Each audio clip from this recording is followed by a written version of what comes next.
Hello, everybody. Welcome to the AskTimChin Show, episode number 8. 8. Whatever. Where we ask, man, beep, where we answer all of your business questions, life questions, and today only, maybe your emotional questions. I have with me the much prettier, sexier version of Michael Horner, Kirsten Atkins, one at a time. Kirsten is my, what is she to me? She's a kindred spirit, partner in crime. This should be interesting. A confidant, counselor. I could say so much more, but I'll stop. This is supposed to be PG-13. Anyway, Kirsten was part of our live audience. Yeah, we have live audiences. I'm sure you heard the cheering as she came on stage. And so she was here watching us do the show today and said, hey, you want to ask a question? I do. She said, I got one. So Kirsten, share with our 33 viewers what your question is. Well, Timothy, I've heard you talk a lot about offering somebody massive value, especially when you're wanting to have a relationship with them, a referral type of relationship. And I'm wondering, there are people that I want to have that kind of referral relationship, but I don't know them well. Mm-hmm. And I'm wondering, how do I offer them massive value when I don't know them well? Well, it starts with effective questioning. Mm-hmm. So there's 4 questions that I would ask. Number 1, I would ask, and there again, you don't go right to the questioning. Obviously, they have some interest in you, or they wouldn't even be spending 15 minutes with you. Okay? So I'm going to want to find out, hey, Kirsten, I don't really know you that well. I'm just curious. And by the way, I always start with, I'm just curious. If I were to ask you what inspires you, what would you say? Joy. I'm inspired by joy.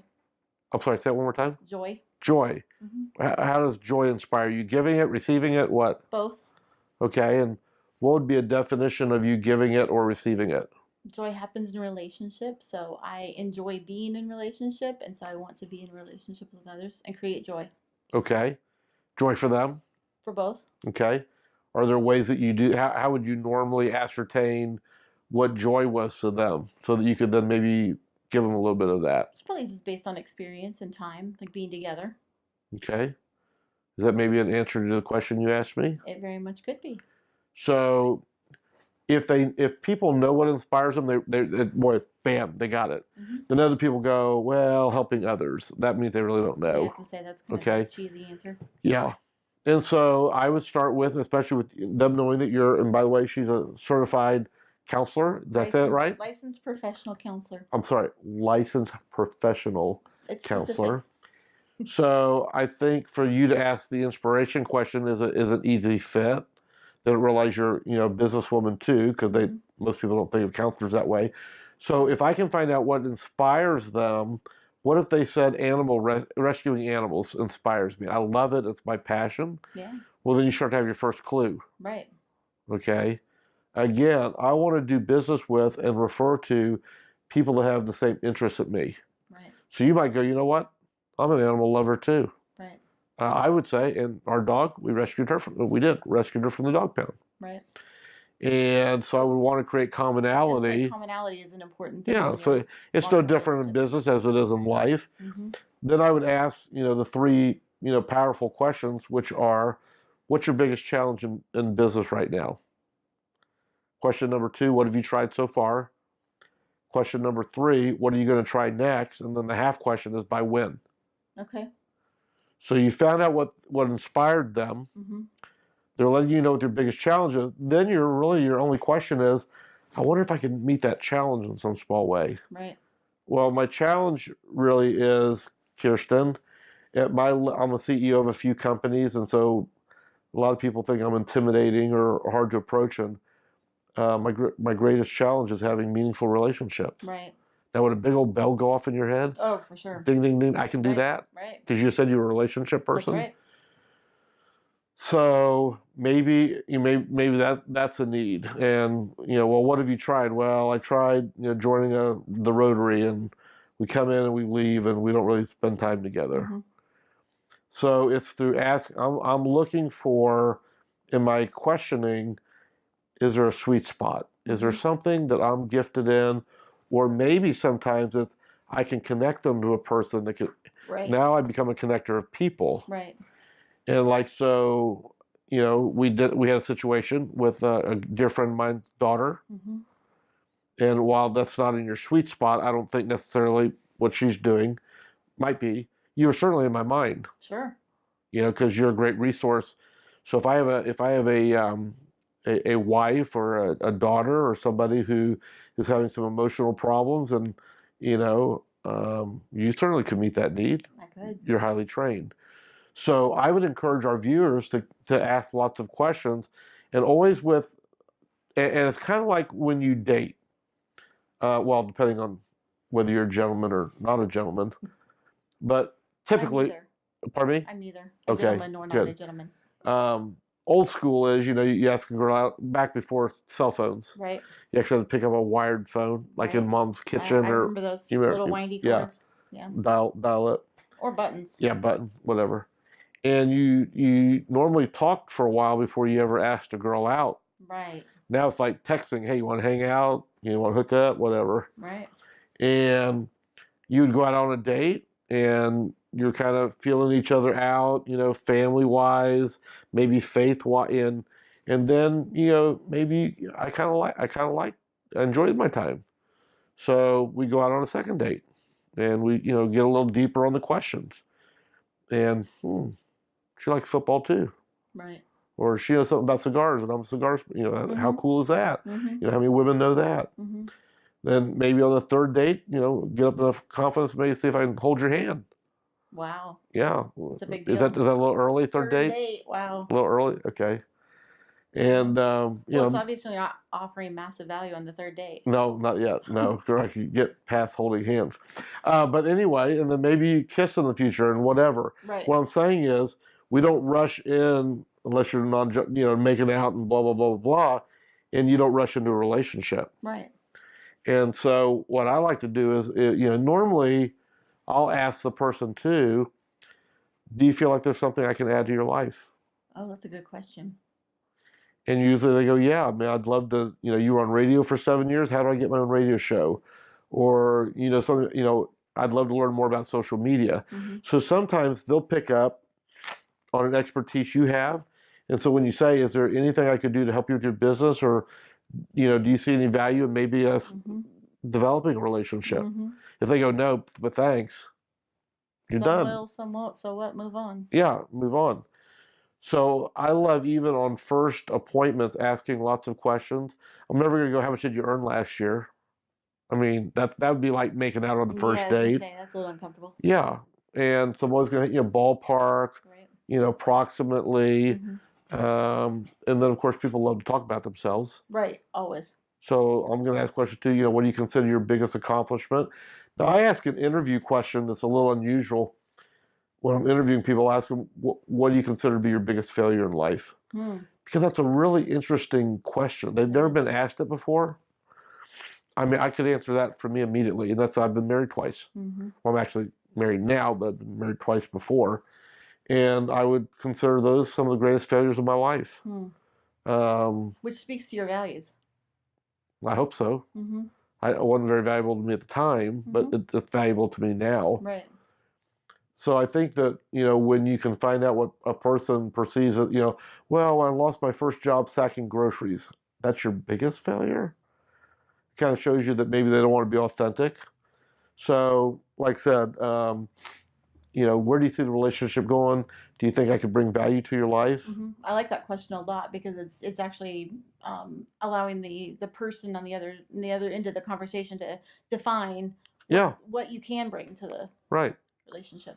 And then I think too, right up front, whether you can deliver. Right. If they go, well, I'm looking for a financial partner that could, loan me $100,000 for my next business, you're probably not the person. Probably not me. Yeah, not this week. No, maybe not this month. Yeah, maybe not but maybe next year. But I might know somebody.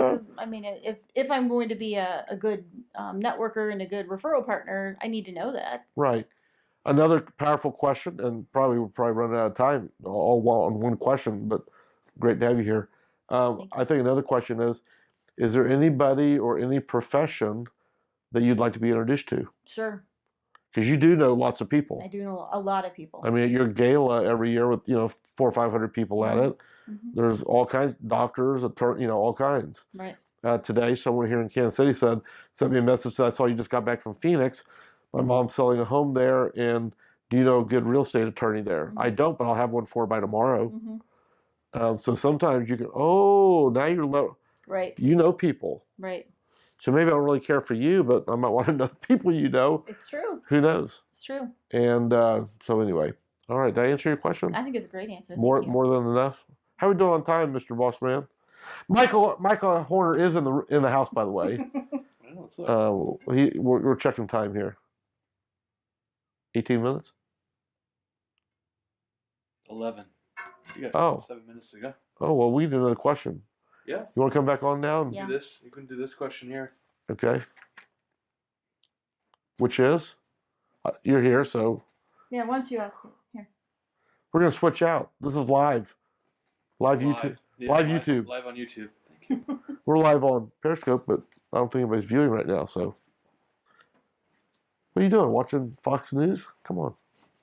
We're much more entertaining. Yeah, everybody on Periscope is watching Fox News.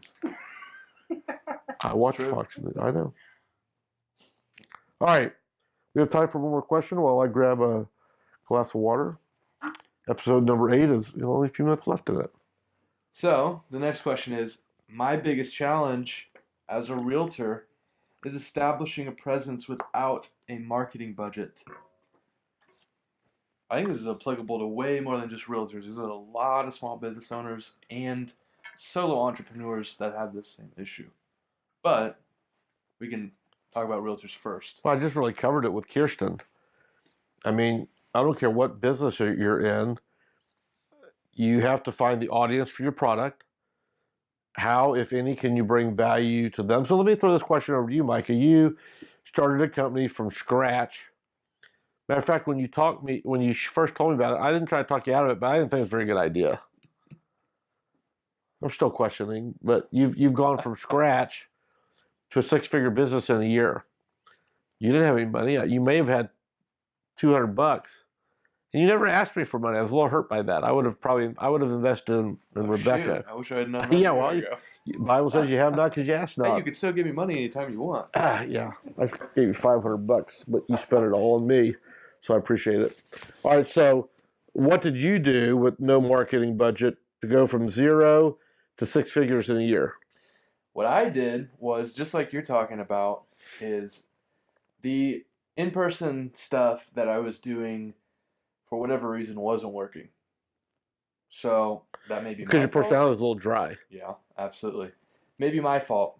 But I decided to play to my strengths, which is I know how to utilize online communities to do the same thing that you're talking about, but on the internet, which is to go into these communities and start building relationships with people and offering them tons of value. So what we did was we actually went to Reddit, which a lot of people... REDDITT?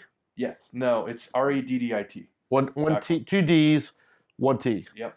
And this is the number 9 most popular website in the US, and a lot of people still don't know what it is. Basically, it's like a big... it's almost like the old online forums of like the late 90s where they're separated by topics and people can post. It's all user-generated content.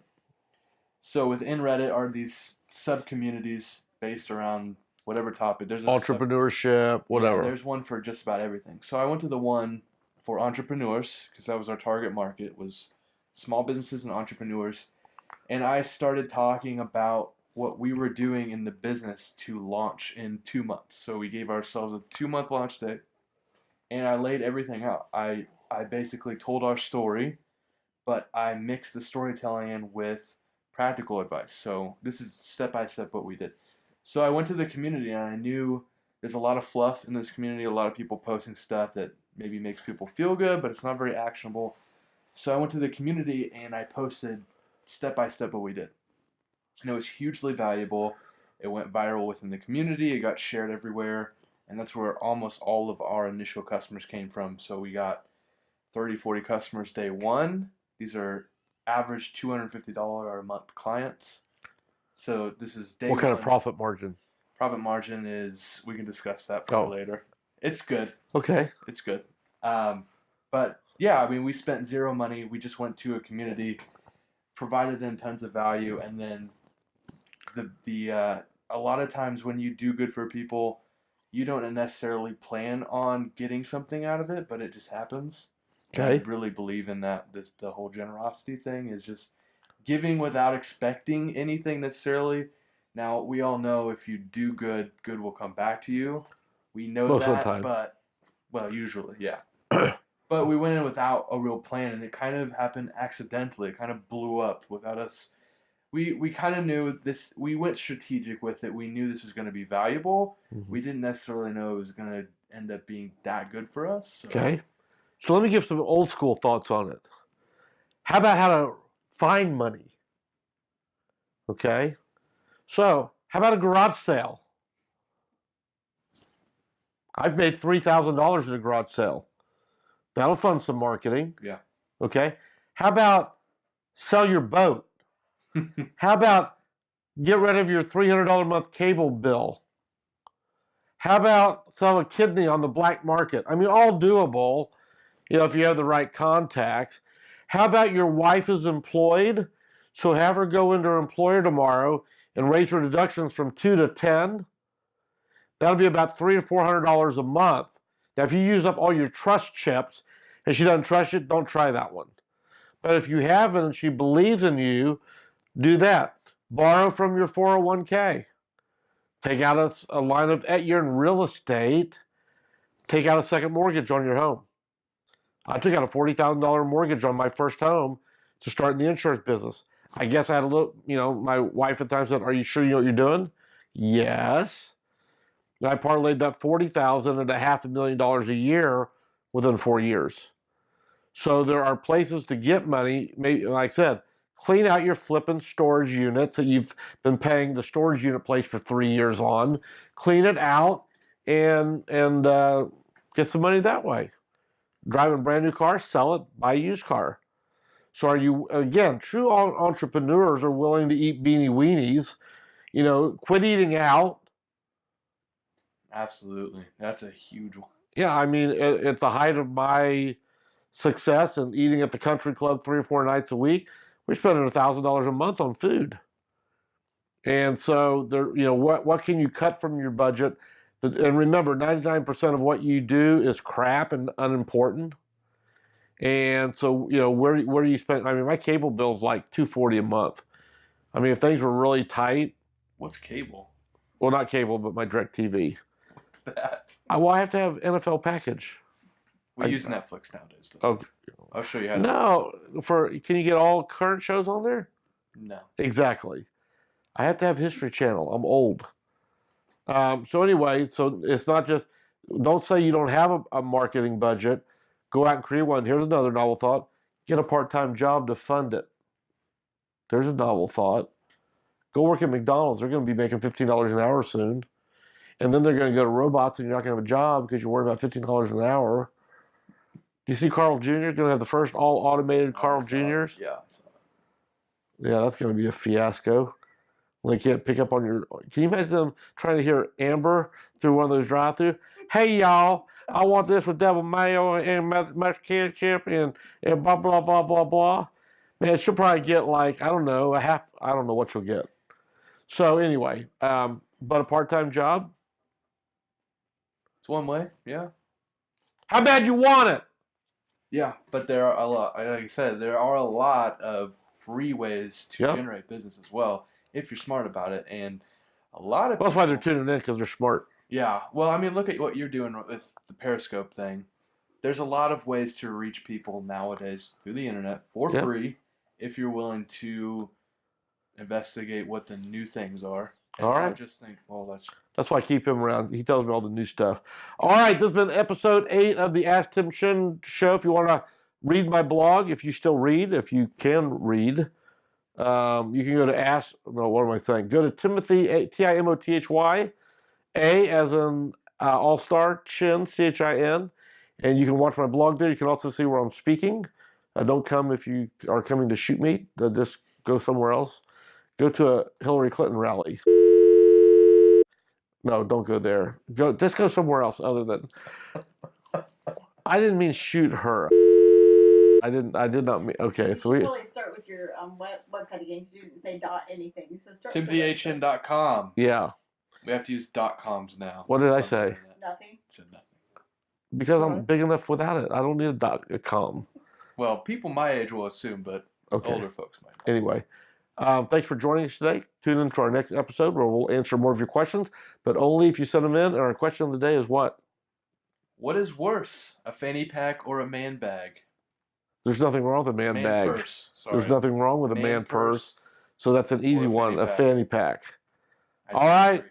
Timothy Chin with Kirsten Atkins and Michael Horner. We'll see you next time. Bye.